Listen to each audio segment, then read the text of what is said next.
on a positive side. That we are here, we are happy, we are on our trajectory to create jobs, create a better life, and fight hunger and poverty, inequality and unemployment. So what I'm saying is that government is focused in terms of ensuring that we invest on our people. However, challenges as they come, brought by the mining sector, we should be able to confront and deal with that situation. But indeed, I'm privileged and honored to be part and parcel of this important investment, which is, of course, a culmination of a number of initiatives of both the 6th and the 7th administration, centered on luring investment to create jobs for our people and fight high levels of poverty in our communities.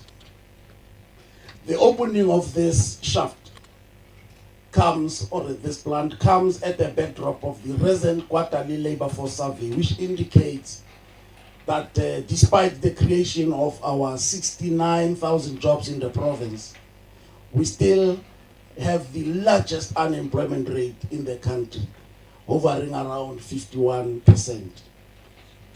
I'm therefore, Minister, hopeful that this investment and many more that will come will assist our province to create jobs and fight poverty. I would like to take this opportunity and extend my gratitude to Mr. Wang and his company for deeming it fit to invest in our province, just to revitalize, recapitalize, and rejuvenate this mine. This year marks the exactly 26 years since both China and South Africa established diplomatic ties that are primarily aimed at fostering strong economic and political relations between the two countries. Both these countries have set an important example for Sino-Africa as well as South Africa relations. The formation of the BRICS bloc, where the two countries are participants, gave credence to this accession. Our President, Excellency Jinping and Excellency Cyril Ramaphosa met last year and again this year during the Forum on China-Africa Cooperation (FOCAC) to strengthen and cement the existing relation and make new commitments towards Africa development through multilateralism. Recently, I took a visit to the Henan province of China in Beijing, as well as also South Korea during the FOCAC period, to strengthen our relations with the Chinese people and business people. I can confirm that on the 28th of this month, there will be Chinese people coming from the province of Henan to come into this province to sign concrete business agreements in the mining, the agriculture, and the tourism sector. Tomorrow we are also meeting some of the Chinese business people who are coming to the province in this Dr. KK area to come and deal with gas to power initiatives business. So we see this as a culmination of our efforts to do investment to fight poverty and unemployment. And today bears testimony to the fact that our efforts, dating from the two investment conferences we hosted on the sidelines of the BRICS Summit at Sun City and our visit to China, are showing signs of fruition. We pay homage to the President of the People's Republic of China on his constant endeavors for the socio-economic development of the Global South countries. Our province has a long-standing partnership with the Chinese people, and in particular the Henan province, which was officially established in April 2008. We will continue to open our doors for investment in this province, with more collaborative efforts with the Chinese to ensure greater sustainable business initiatives between ourselves and the people of China. I need to remind friends from China and their entourage that our province is endowed with mineral resources with more than 300 active mines. Platinum is the most important mineral in this province, which sits as the biggest concentration of platinum group metals in the world. Our province also produces 70% of the dimension stone and granite, 32% of chrome, and 20.7% of gold. We are also considered to be an important contributor to the food basket of the SADC region, with an estimated 43.9% of the province categorized as arable land. Moreover, more than 20% of South African maize crop is produced in this province, by the way. Other agricultural products produced are livestock, sunflower, seeds and oil nuts, citrus and tobacco. Tourism is also one of the key economic sectors in the Northwest Province. Cultural, natural and historical heritage products include the Taung Heritage Site, the Freddyford Dome site and the Mahikeng capital city.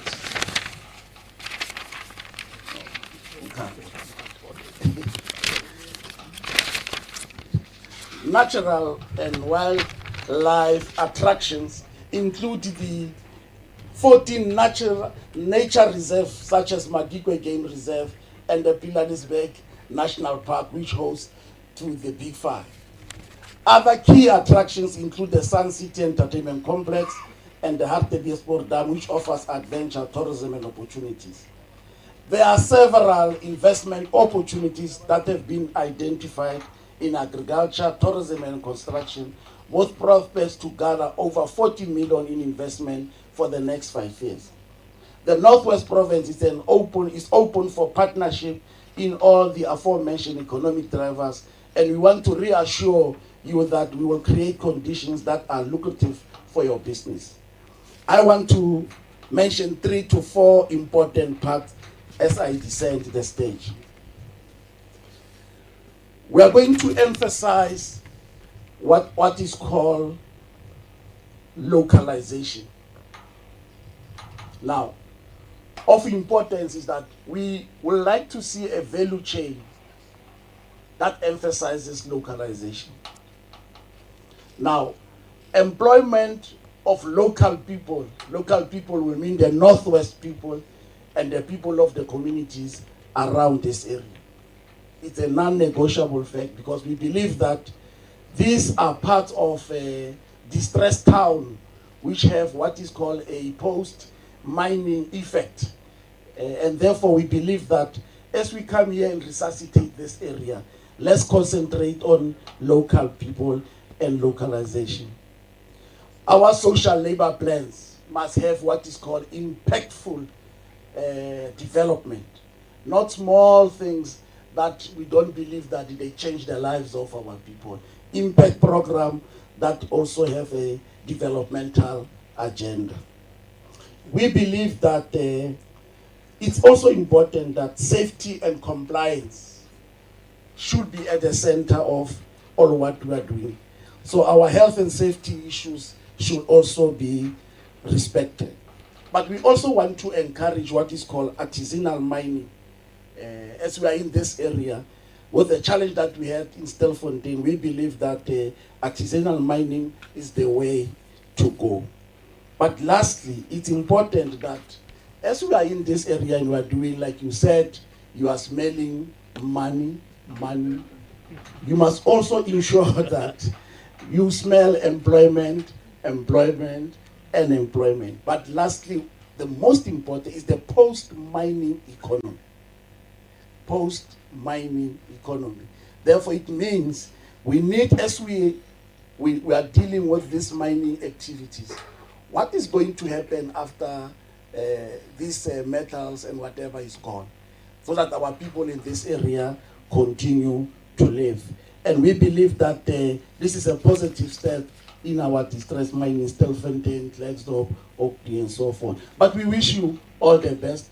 We hope that you will also assist this province in terms of that we fight this poverty and we reduce poverty and hunger and unemployment. Thank you very much. Chairperson of the province, Dede Malloy, no premier, upete government. E-government iphethwe ngu-ANC. So ubalulekile basiqale ngawe chairperson siye ku-premier and the MECs ezikhoyo apho. Andibona u-MEC we-education, bendimbonile kusira, andiboni ngoku. All the people of Orkney and Klerksdorp who are here, RM on our behalf and the team of the Mineral and Petroleum Resources, thank you very much for being here. When I was coming here, somebody asked me, are you going to Orkney? What about Stilfontein? So let me explain this. I told this person that Stilfontein is a crime scene. In Orkney, I'm attending a mining activity. There's two distinctions. When you're in a crime scene, your minister is the Minister of Police. Normally, he is supported by the Minister of Defense. All we can do as Mineral and Petroleum Resources is to give information that we have. And people ask, why is that? I said, you see, I don't manage the criminal activity. If you want me to manage that crime of illegal mining, then take cash heists and give them to the Minister of Finance. They said no. I said it's money, because all you do is the content, you don't talk about the activity. Illegal mining is as bad as cash heists. It's an attack on the economy of the country. It's people who come here in numbers to steal gold, and somebody is behind them, and we are discussing with it. That is the person we must find. Those who go to the mine are foot soldiers. There is a person behind that. Now, one thing that shocked me as a person is when South Africans began to say, we're not happy with the way you treat illegal miners. I don't know what we should do. Should we give a hotel accommodation for criminals? I don't think we should do that. And I said, leave them there. They will come out because nobody blocks them. There are two shafts. They can exit on a different shaft than the shaft they are in. That is how mining works. Mines go underground. You can connect a number of shafts from underground. So there's nobody who has blocked them. They must come out, but the state must also assist them. It's like somebody asked me to say, what do you do when there is a disaster? There is a disaster that is discussed all the time, Lily Mine, which we are reopening now. We're reopening now. And they say, why don't you rescue those people in Lily Mine? The state must rescue them. I say, no, you are creating a terrible precedent. That capital must make money, and when there is a disaster, the state must take the risk. It can't be. Capital that makes money must absorb the risk. And I gave them examples. I said, somewhere in the 80s, 85, 86, there was a big disaster in Kinross. 177 miners died in 10 minutes because of methane. And I said, Janko took the responsibility, not the state. Immediately after that, there was a disaster in Vaal Reefs, where we are. 54 miners died. And Anglo-American took the responsibility, not the state. And I said, go to St. Helena. There was a St. Helena disaster.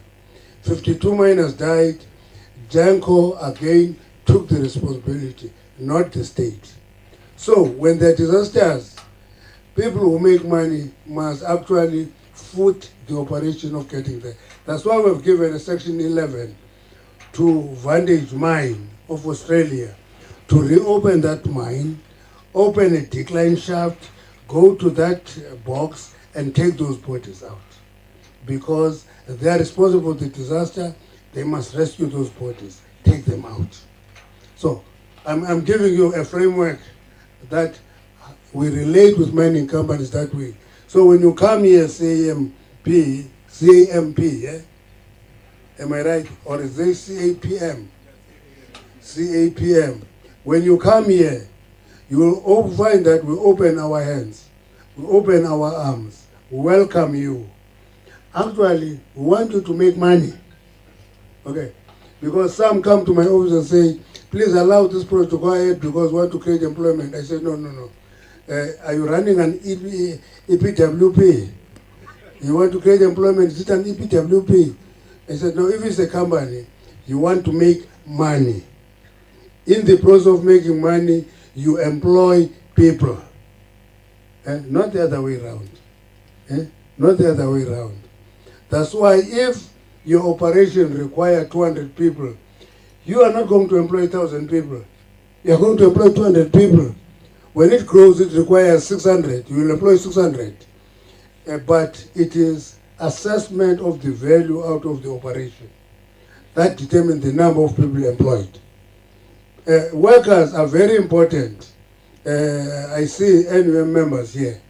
Remember, always tell employers, it is the workers who go underground and convert their investment into wealth. Not the other way around. It's not because employers give workers an opportunity to work and that is luck. It's not luck. Workers put their neck on the block, they go underground, they convert that investment into wealth. And then a shareholder gets dividends. And that's why when I was a trade unionist many years ago, before I was fired as a trade unionist, I always emphasize that, yes, we're making profits, but let's have an ESOP, an employee share scheme. Employee share scheme. Workers must have a share in the operations of the mine because it is them who put their lives on the line to convert that investment into wealth. We succeeded in some areas, we didn't succeed in many. But I think if unions drive that, it is the right route to go because workers cannot just depend on the wages. Workers must get wages, but when there is surplus generated, they must get a share of that surplus as employee share scheme. I'm leaving that. Then there is the social and labor plan. Social and labor plan. After we protect social and labor plan as a good heart. Social and labor plan is not a good heart. It's a social tax paid by the employer in communities where they operate to change the image of mines from being dirty, difficult, dangerous, and diseased. That is the image we have as miners. That were difficult, were dirty, were diseased, were dangerous. Now, social labor, we must invest in development of communities. And I always talk to mayors and councillors and say, social labor plan doesn't replace IDP. It complements IDP. Okay. Sometimes municipalities want the social labor plan to be the IDP. Build streets, bring that, and I ask them, if we build streets and we build street lights, what will you do? Allow us to build schools, allow us to build clinics, allow us to actually contribute in agricultural projects, produce food. People eat and people survive. That is the essence of the social and labor plan. If you turn it into an IDP, you're going to miss the count. Now, and it requires the state to be tough on managing finances. Managing finances. We went to a village in the Eastern Cape from this province, northwest. Where is the RM? Went from here, went to Manfred, we built a clinic with a mining company. I won't mention the name. This mining company spent 5.5 million rand in building the clinic to completion. Then the state in the Eastern Cape comes, do paving, fencing, and a one structure of nurses' home with 3 bedrooms. Okay, 2 here, 2 there, 1 here. And they come to me and say, we've spent 22 million rand. And I said to the MEC, let's go and do inspection in local. Let's go and do inspection in local. we went and do that inspection local. And I asked the MEC, are you convinced that what you're spending is worth 22 million rand? And I'm convinced that the company spent 5.5 million rand to give you a complete clinic structure. Then she began to say, hey, we must monitor this thing. So I'm warning you, Premier, look at people who process procurement in government. They treat money as if it has no value. It is time expired, and they must grab it and go home with it. It requires an executive authority who is awake all the time. I'm making that point. I will leave you with that. So welcome you here. 2 months ago, we went to China. I say you counted a list of your visits to China and so forth. We went to the China mining summit. Went there. There were few ministers there. I think we were about 6 from other countries. We talked to the government. We talked to mining companies. We emphasized 2 areas in mining. And I'm saying this in your presence, Premier, so that when the province talks to mining companies, emphasize the same issue. We said, invest in exploration. Okay. And we said, invest in beneficiation. 2 things. I said, if you do those 2 things, we're home and dry. Now, why do we emphasize that? Exploration is the beginning of mining. There's no mine without exploration. You explore to determine the quantity and the quality of the deposit of a mineral. Only after that can you put up a structure and you call it a mine. Okay. Which belongs to mining engineers. Then you go to metallurgy, which is separation of rocks from mineral. This is what we're visiting today, a metallurgical plant. That is where mineral will be separated from the rock. Metallurgy. The professions are mining as so it triple value chain. And beyond that is actual value addition. That's why we're insisting that gold, opening a gold plant is important. Whether it is old, if you refurbish it, it's a very important activity to refurbish it. Revive it, make it work. We are insisting that on the chromium mines, you are present there. Take more interest. We are rich in chrome, we are rich in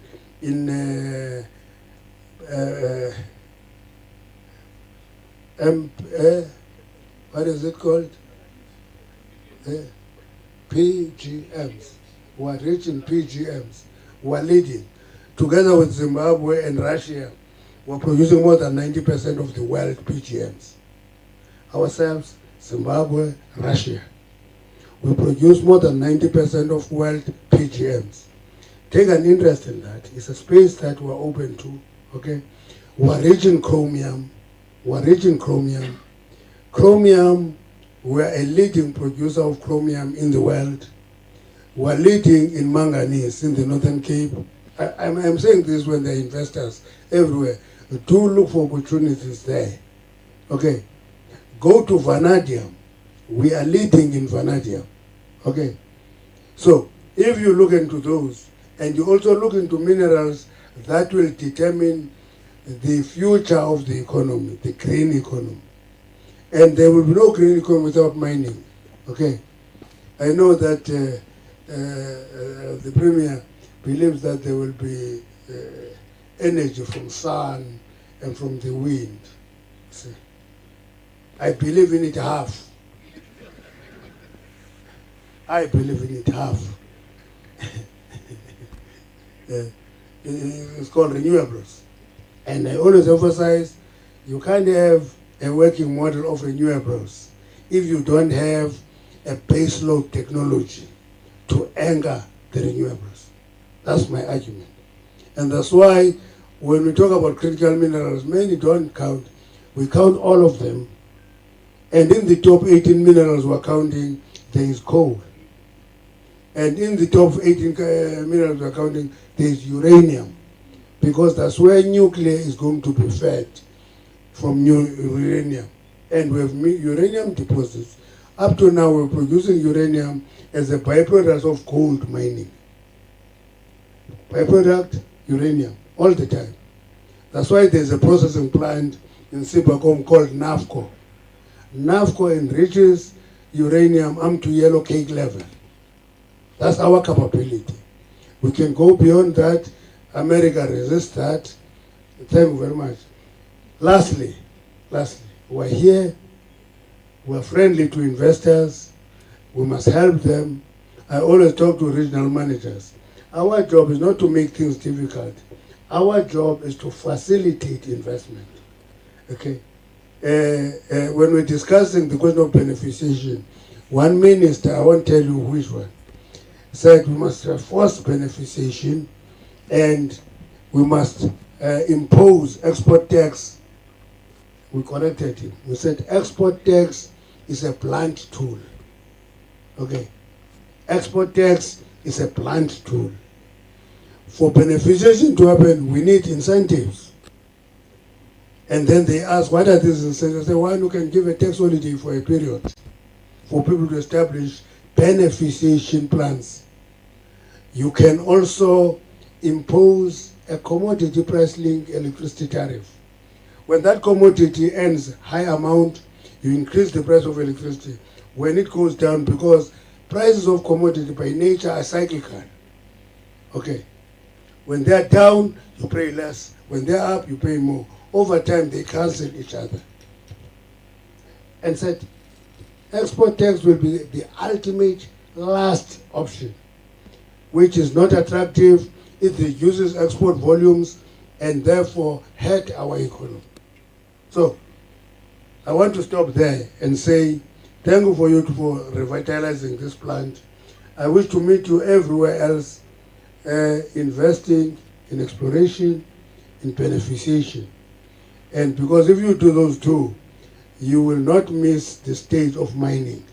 You will mine. As you are here, look at areas that give you better opportunity for a longer period.